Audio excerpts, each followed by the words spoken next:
I don't know if I can say this, but I mean, he's already said this before, that Ben built spaceships that we're using in this off-planet situation, which is, you know, when you really find out what's going on and what's happening on Earth, it's very depressing, and it totally fits with biblical prophecy, because it appears that both gray aliens and reptilians are feeding on human bodies. That's one of the things that you learn. We need to get rid of these human traffickers. We need to get these aliens out of here, because they are demons, and it's worse than you think.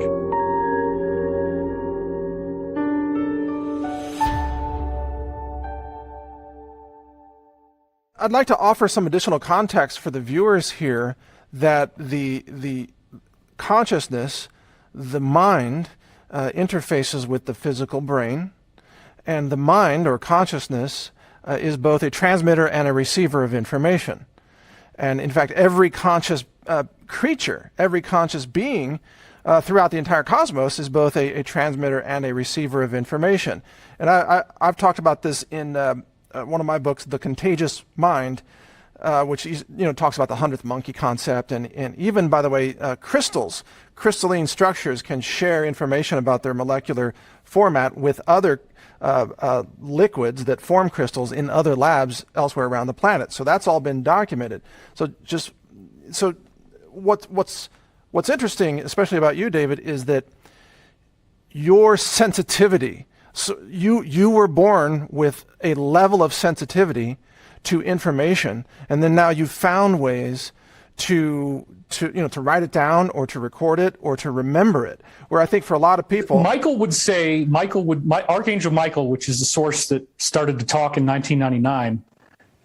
After I've been doing this for a couple of years, it kind of upgraded, and we'll talk about that. But Michael always says that we are all capable of talking this way. I'm not special. I don't have a special ability, except in the sense, I guess, according to Michael's terminology, that I've done this in other lifetimes, and it's easier for me to get started in another lifetime because I already did it before. But he stresses a lot that everybody can do this. It's not anything about being a special person. Got it. Right. I would agree that everyone, every mind is this amazing gift of creation, and that can connect to so much information. And wouldn't you say, well, I guess this is my question to you, so much of what the media does, or censorship, or the fear programming, is really about keeping you hyper-focused in this crisis of the now, instead of allowing you to let go of this fake crisis usually, and get information from other places that's rooted in truth. Right. So Michael says that most of our people on Earth live in true helplessness. And true helplessness is a state in which the higher beings manifest karmic comeuppance for you. You get a karmic experience, a wheel of karma. And as you go through this experience and you suffer horribly, you gain no new spiritual insight than you did the last time you got the same lesson with different people. That's true helplessness. Good point. Yeah, exactly. So most of us exist in true helplessness. Another thing that they say in the law of one is most of your peoples exist in a state of perpetual childhood. Huh. And I think that the big lesson on Earth right now is about children learning to become adults, which means that you don't have to do what mommy and daddy want anymore, and you can make your own decisions. I completely agree. I've often felt that this process of sort of the end of the era of scarcity and fear is actually a transition from infanthood into adulthood, or childhood into adulthood. And as adults, we have as a civilization of adults, we have to process information in a different way, and we have to consider the future ramifications of present day actions, and we must also stop being the child victims all the time, right? That's a key, I think. It's so important to recognize that if you don't heal the trauma that you had as a child, you might as well be walking around on a broken leg without having splinted it or set it or anything. If you don't heal your emotional trauma, if you don't allow yourself to cry sometimes, if you don't allow yourself to think about and review memories that happened before, and of course, under the guise of forgiveness. In other words, dwelling on your past is not the exercise. The exercise is to reflect on your past with the understanding that all is sacramental and that all can be forgiven. Well, very, very wise words. I want to, if it's okay with you, I want to bring us back to what you have going on right now with this new course. Because I have a feeling you and I could sit in a room and just brainstorm for 12 hours straight and Maybe share. we will, that'll be fun. Maybe so. I would definitely welcome that. In the meantime, we'll bring you out to the factory, and we could tape about the coming free energy anti-gravity movement that we got here, and I'd love to have you be a part of that. Well, I would love to be a part of that. Let's actually talk about some of that. You mentioned some technologies that have existed for eons that are about to be disclosed. This is part of your new course, The Disclosure. Could you give us an overview of what this is all about? Okay, so first of all, let me just say one quick thing, which is that throughout the entire year 1999, I was uploading everything that Michael said onto my website in just raw data, raw transcripts. There's an incredible time loop going on between 1999 and everything that's happening now. And in the last 3 YouTube videos that I did, the last 4 now, I've been going through these prophecies every Sunday. In these prophecies is 2 different encoded mentions of Pete Peterson. That his real name was Gary, and I think they called him Gerald Sanderson. So they got pretty close. Gerald Sanderson, Gary Peterson. They can't give you the exact name because it would violate free will, but they try to get close. Just like with Nostradamus, when Nostradamus' source talked about Hitler, it said Hister, if you remember that. I do, yes. So I just had another one this morning, the very beginning of 1999. It said, "Welcome Slynn," Slynn, which is 1 letter off from Flynn, and S even looks like F. So it could be Welcome Flynn. But then you could also take the S from Slynn and stick it on the welcome, and then you get Welcomes Lynn, which is like Lynn Wood and Mike Lindell. And so in like 2 words, they encoded General Flynn, Mike Lindell, and Lynn Wood all at once, which just blew me away. And I just saw that this morning. So what I'm getting now is to the idea that it appears from the 1999 stuff that everyone I was going to meet and everything that happened to me was being guided by Michael, whatever Michael is. So I met Pete in 2009, and he claimed to be the most valuable player for technology for the deep state. He would hang out with Rumsfeld, he would hang out with Dick Cheney, he would hang out with Ronald Reagan, and they asked him to invent things that they needed. For example, certain highly oxygenated fuels for jets were eating through the metal in the tank, and he actually invented a coating that will cause metal to no longer rust. And so that's one of the things that we could leak out in the future. So in 2009, he introduced me to another insider that we're calling Ben, and he said to me that Ben built, I don't know if I can say this, but I mean, he's already said this before, that Ben built spaceships that we're using in this off-planet situation, which is, when you really find out what's going on and what's happening on Earth, it's very depressing, and it totally fits with biblical prophecy because it appears that both gray aliens and reptilians are feeding on human bodies. That's one of the things that you learn. We need to get rid of these human traffickers. We need to get these aliens out of here because they are demons, and it's worse than you think. It's a lot worse than you think. What's going on with the border? Most of those people are not going to become American citizens. That's what they call a meat wagon. And I heard about meat wagons all the way back in 2010, that they let people through the border, they put them on a bus, they drive them into an underground base, and whatever happens from there. We are very much aware of that. I wasn't going to get into that in this, but since you bring it up, it's confirmed through so many sources, people on the ground. We know that that's happening. You're exactly right, and it's not just children; it's adults too. If you look at, I can say things on Brighteon that I would never want to say on YouTube. That's true. Yeah. Well, welcome to Brighteon. Go for it. Okay, so let's talk about this a little bit. There's a movie called Jupiter Ascending that was made by the Wachowskis, which they're the sisters who made The Matrix, right? I guess they identify as women now. So when we see Jupiter ascending, there's reptilians and there's grays in the movie. And the spindly little grays are also answering to these people who in the movie are humans, but they're human-looking extraterrestrials, and they work with the reptilians. And what you find out in Jupiter ascending is that these human-looking extraterrestrials are soaking in a liquid bath that's made from human bodies. This is apparently what grays have to do to survive. That's why their DNA is breaking down, is that their genetics, they cloned themselves off of a small subject pool. But the part that we don't know is that the way that they try to stay alive is by using human growth factors and stem cells.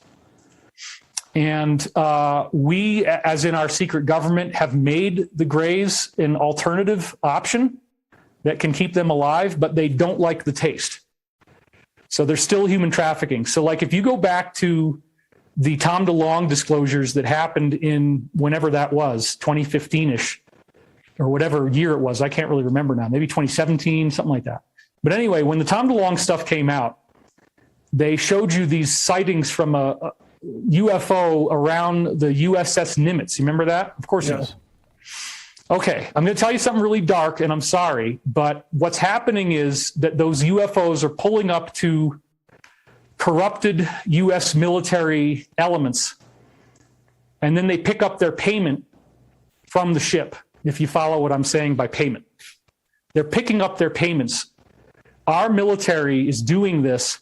We took a crappy deal, we took a horrible deal, and we now have enough technology that we can actually get rid of these people and stop the payments.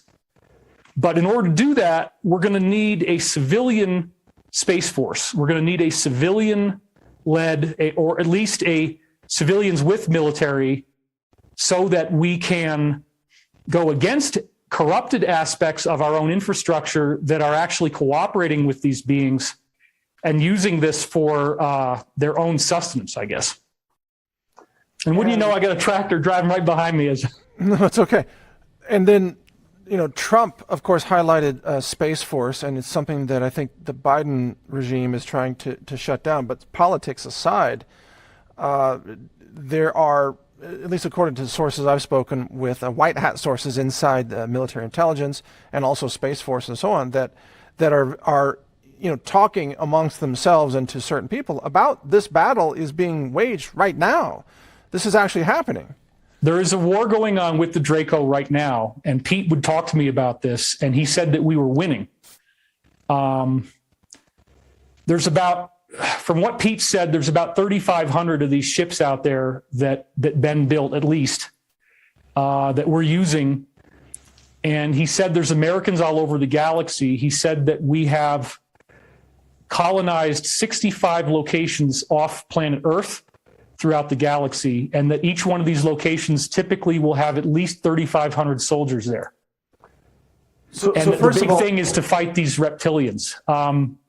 In fact, I just got a whole bunch of new information on the Draco today, believe it or not. They are distributed all throughout the constellation Draco. And apparently the reason the constellation Draco was named that way is because there's a lot of them out there. Right. So we are going to have to deal with this. We're going to have to deal with the human trafficking.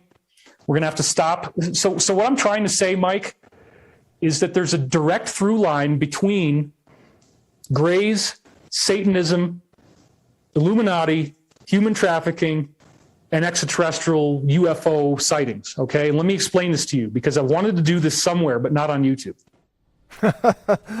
Understandably, yes. So Aleister Crowley arguably is the author of Satanism. The modern Satanism that the Cabal follows was created by Aleister Crowley. They love him, okay? And I'm sure you know that. So what you may not realize is that Aleister Crowley was contacted by a being called Lam, L-A-M, and if you look up Lam, it's a gray, or it looks grayish. It's like a gray hybrid with more human-looking eyes. Lam is the being that taught Crowley how to do satanic ceremonies, how to summon beings like him, okay, which involves the sacrificing of life forms. So the aliens brought this to us. Do you understand? They want the elite to practice this, and an alien taught Crowley how to do Satanism. So these are demons. And you talk about this, Mike, but I'm just trying to connect some dots for you. So what then happens is... Well, yeah, but just a second, if you don't mind me interjecting. Sure. Just to help connect the dots for the listeners here as well. So when we talk about globalists and their current spike protein release for human depopulation, or what I've called trying to transform the planet into a post-human future, this is just a subset of what you're talking about, which is the extraterrestrial, the evil extraterrestrials have come in and taught the globalists how to do this, and actually how to empower more invocations of those dark forces through the mass extermination and sacrifice of living, conscious human beings. Is that correct? Right. So here's my understanding. Not all Greys are doing this, okay? So I want to make that clear. There appear to be other... I mean, obviously, we're in a huge galaxy, and everybody looks human, so there's going to be humans that have big eyes that are not evil. However, one of the main contingents of Greys that are here, that are working with our secret government, they require human protein to survive, or so they think. They like the taste. They soak in it like a bath. I don't know how they prepare it. I don't know... They don't need, so the Greys apparently don't need Satanism to be involved in the preparation of the food, but the reptilians do. The reptilians, they prefer to eat meat, whereas the Greys actually do kind of like a blended human shake. A human smoothie, yeah, got it. So I'm sorry to talk about this, but I feel like I got to get this out somehow. If something happened to me, I wanted to make sure everybody knows this. So I don't think anything will, but Well, if you don't mind me interjecting again, sure. Let's remember that a couple of U.S. states have legalized the liquefaction of dead human remains to be flushed into the municipal sewer systems, which is collected by, trucks, and it's called then biosolids, and it's spread onto the farms to be used as fertilizer. And this is something that we've documented extensively. And the reason I'm pointing this out is because this recycling of kind of like the Matrix, where the living are ground up and fed, the dead are fed to the living, which was in the Matrix 1999, this is actually happening even without the other things that you've just mentioned. So for anybody watching... The Wachowski movie Jupiter Ascending talks about it. Right. And then Cloud Atlas, right? They got the soap, which is a human drink that they're drinking. Yeah, so this is, if anybody watching this is saying, oh, this couldn't possibly be true, go look up Washington state law about disposing of human remains in the sewer system. That was legalized, I think, 2 years ago. Oh, my gosh. Yeah. Wow. I didn't even know that. That's disgusting. Well, it's part of the It's a Mike Adams show. You got to expect anything when you get on with Mike Adams. Well, no, you're hitting me with all kinds of stuff I didn't know, so keep going. Well, I want you to know this because everybody in your community, my community, our community, we're talking about Christianity, we're talking about demons, and I want to make some dots connect, okay? So that you understand that what the Bible was talking about is absolutely true.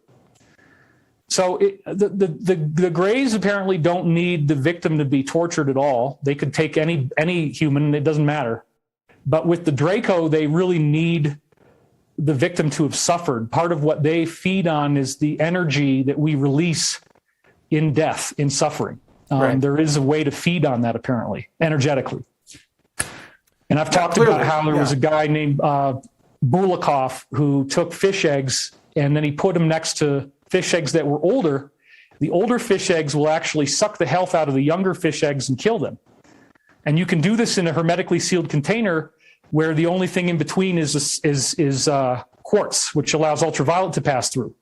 If you put a glass slide in there so that the ultraviolet photons can't pass through, then the weaker fish eggs do not die and wither. They're fine. So there's some method by which the stronger fish eggs suck the actual health, energy, and vitality out of the weaker eggs, apparently having to do with ultraviolet photons stored in the DNA itself.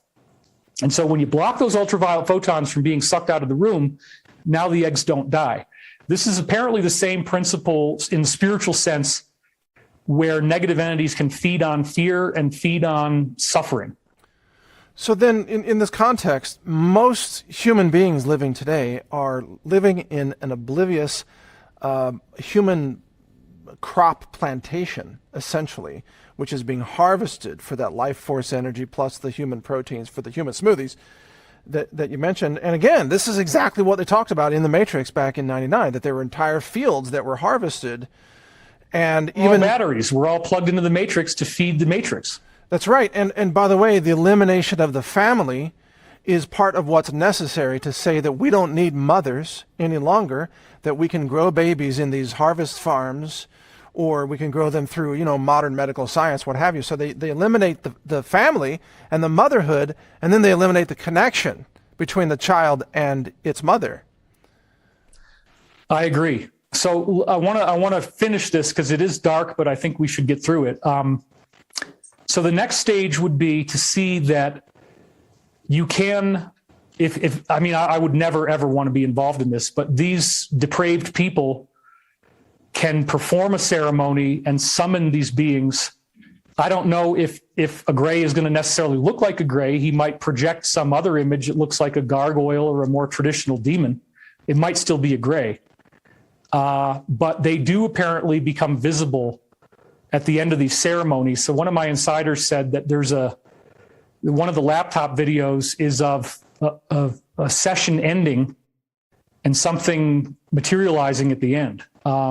He only heard the audio of it. He hasn't seen it yet. And I don't know if any of us are going to see this, but we also need to be prepared that part of the big awakening that we're about to go through could be a much more sobering and terrifying realization that the people who are praying the demons are actually getting results where these demons appear in front of them. And we're going to all know this as an absolute fact. That's what I think is going to happen.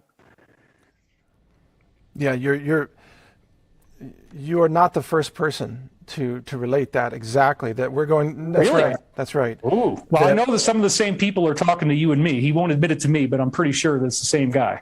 One of them. Yeah. Well, yeah. It is a guy, and who warned me about the materialization. But he also told me, I won't reveal who he is, of course, but he also told me that if it takes material form, if it has flesh or bones or tendons or what have you, then you can fight it in the physical world as well, right? So it's they not are fallible. inferior. They are physical beings that can die. That's right. Right. So hence my AR-15. So with I have copper. I have expanding copper tip bullets because I've also been told that copper has specific properties against supernatural forces as well. So one of the strange things that I heard is that if you live in a desert area, grays don't like walking on sand or dirt of any kind. They can't. They actually can't. They really, really don't like it. So apparently one of the ways that they will capture the grays around Area 51 is just put a little piece of wood on the desert floor, and the gray will never walk off of the wooden plate onto the desert sand. He can't walk on the desert for whatever reason. I don't know. Maybe it's a silica or silicon issue, because that's... Well, if their body absorbs nutriment, right? Yeah. If they soak through their skin, then their whole body is sort of like something that could ingest. So yeah, that might be what it is. They don't want the silica and the Well, quartz is made out of silicon. Right. The element silicon, right? So quartz is just different colored quartz are silicon elements with different so-called impurities like iron or what have you, and that gives it different colors. So you know a lot more about quartz than I do. So does that? It might be some interesting. Honestly, that's just that thing about capturing the gray in the desert. I have no idea why that works, but I like that we're speculating on it, because probably in the post-disclosure future, we're all going to have to ask these questions of ourselves. What are these beings? What's going on? But to just get back real quick to, bad pun intended, the food chain. Yeah, we could get. There's so many tangents for us. This can go in 50 directions, but go ahead. Yeah. This is stuff that I think you're probably the best person to disclose it with. So anyway, to really kind of get this whole thing going, the Greys, this particular species of Greys, which we call the Zeta Reticulans, right? The Zeta Reticulans are working with the Draco. They both need people. The Reticulans taught us how to perform the rituals correctly. And our secret government Illuminati folks began practicing this. So it appears in the case of certain types of extraterrestrials, the evil ones, that what is happening is that they go through this ceremony, they terminate the victim, they remove the blood, which may or may not be consumed immediately. They remove certain organs, which they sell for organ donor harvesting, and so that it's a fundraiser. And then when they've gotten the organs out, they take the shell and hand it over. And I think probably in a lot of cases, they're handing it over through the portal as the little guy shows up in the room. So they handle the cleanup. You see what I'm saying? Yeah. It's very dark, and I'm really sorry to have to hit this with people's, but you know, part of what we have to go through is to learn what's really going on. And in the Archangel Michael time loop from 1999, I just this morning found, I didn't even know we were going to do this. You gave me like 51 minutes notice for this interview. I'm like, oh my God. Yeah, I know. I'm sorry about that. I didn't have the notice either. It was spontaneous for both of us. We just called you all of a sudden. Yeah. Okay, great. So, and I rushed, but anyway, literally 3 hours ago is when I discovered that Archangel Michael shows up throughout the entire year 1999 from the very beginning. And he specifically describes exactly what I've just learned from new insiders over the last few months, which is this whole weird human trafficking operation that is a joint human-alien human trafficking thing where the extraterrestrials allow these people to stay in power in exchange for keeping up with their payments. Exactly. That's right. And then part of that also doesn't involve a technology transfer from the ETs to certain global factions that they don't even have to reverse engineer the tech. They just have to apply it. And they use this technology to do things like, for example, self-assembling nanoparticles that many people believe are in these current vaccines, although I haven't been able to confirm it, but it's a common belief. Mike, listen to this. I had one insider who we call Jacob, and he claimed to work for the Rothschilds as an assassin and a negotiator. And he worked extensively with extraterrestrials. He claimed, whether you believe this or not, that they have stargates that already work, that extraterrestrials gave them for their own use as part of this human trafficking operation. And that he himself claimed that he had been to perhaps 2,000 different locations through stargates. Whoa. That's like 4 seasons of Stargate SG or whatever that's like going everywhere. You'd have to hit a new place every day, right? For how many years? Yeah. What? It would have to be, well, three chunks of years. 3 years is 1,000 days. It'd be 6 years roughly or whatever. Yeah. That's a lot. That's a lot of tourism. Well, but I mean, in one day you might visit 15 places in the course of your work, you know? So, but anyway, Jacob told me in 2010 that they were working with the Draco to create a vaccine that they were going to force everybody to get after they had collapsed the world into a depressed, horrible place where everybody has to take it. They have no choice. And he told me that the vaccine has Draco computer nanite technology in it, that the Draco invented this, they have it in their bodies, and now they're trying to put it into us.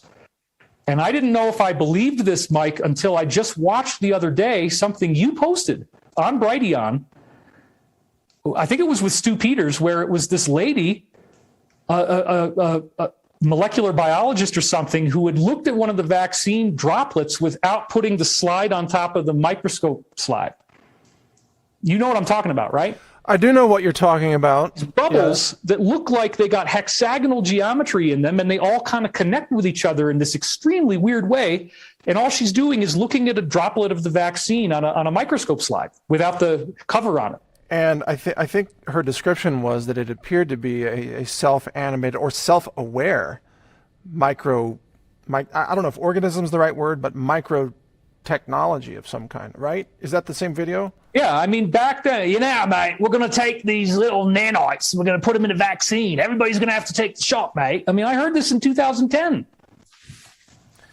Well, I probably have it recorded somewhere, because I've recorded all of our conversations. So it definitely happened. Okay, so I might cut this out, what I'm about to say, but I'll just share it with you. Sure. I have a really high-powered microscope here that, it's like an $80,000 microscope for lab use. And I just got a centrifuge, and I got my hands on some of these vaccines, and I was going to centrifuge them down to, just get the real particles at the bottom and take off the liquid, put the particles on the slide, and take. I'm a little bit afraid, frankly. This is my admission to you, which I may cut out of this video. I'm a little bit afraid. I don't know how to protect myself physically from what may be in the bottom of that vial, and so I haven't done it. Mike, that video on Brighteon of what's in there when she put it on the slide, and of course she has all the credentials. She's very, very credible. It's one of the most terrifying things I've ever seen. Yeah, I mean, what do you do if these things start crawling up your nostrils or whatever? I mean, this is. If we delve for a minute into the controversial work of Corey Goode, some people believe he's real, some people don't. He has his own set of information that isn't always the same as what all the Peterson side of things says, but there is a lot of crossover. Yeah. But one of the things that Corey said is that any of that Draco nanite technology can be immediately cleaned out of the body with a simple electromagnetic pulse. Now, I'm not saying that anybody should shock themselves. Please don't do stupid stuff because we don't know if that's going to work. All I'm saying is that I do believe that the only way the Alliance, which is my name for the positive aspects of the military that are trying to heal our planet, the only way the Alliance would have allowed this to happen is if there was an antidote and treatments available to mitigate the damage caused by these injections. I fully believe they're going to come out with that. And then my insider sent me a link to a video that I did in one of my YouTube videos, actually snuck it in there, of a Chinese official admitting that they have an antidote and admitting what they're doing with it and that they're using it for depopulation biowarfare.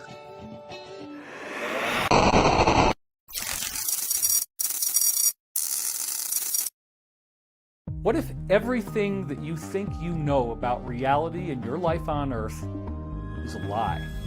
What if the disclosure already happened? Well, it did. I'm David Wilcock, and I want to introduce you to our new course called The Disclosure. Why did we call it that? Because the disclosure did already happen. The DIA dropped 154 pages of declassified documents based upon their own statement of admission as analyses of crash retrieval wreckage of UFOs. If you sign up today for thedisclosure.com, you're going to be part of a 6-week amazing download of new information. It fundamentally redefines what you thought about technology and how close you may have thought this technology was. In week 1, you're going to get the history of Ben, our new insider. Week 2, we dive into anti-gravity. You will learn how it works. Week 3 is called Working Anti-Gravity Systems, and this is where we now actually get into the practical details of anti-gravity. This science is very, very exciting, and in week 4, you will not only see what the Navy revealed, but then you'll get the backstory as to why those Navy patents work from an insider who's actually worked at many of these secret facilities himself. Then in week 5, we have Atlantis, Pyramids, and Extraterrestrials. And so that's the end of the 5 weeks with Ben. After the fact, I discovered I really need to do another one, so I did week 6. And week 6 is where I take all of these amazing new things that I've learned from Ben and apply it to the principle of biological anti-gravity and levitating saints. So we go through different types of surprising scientific evidence that actually proves that levitation does occur in nature. This is true. This is real. And my new insider is going to blow your mind. Sign up today at thedisclosure.com.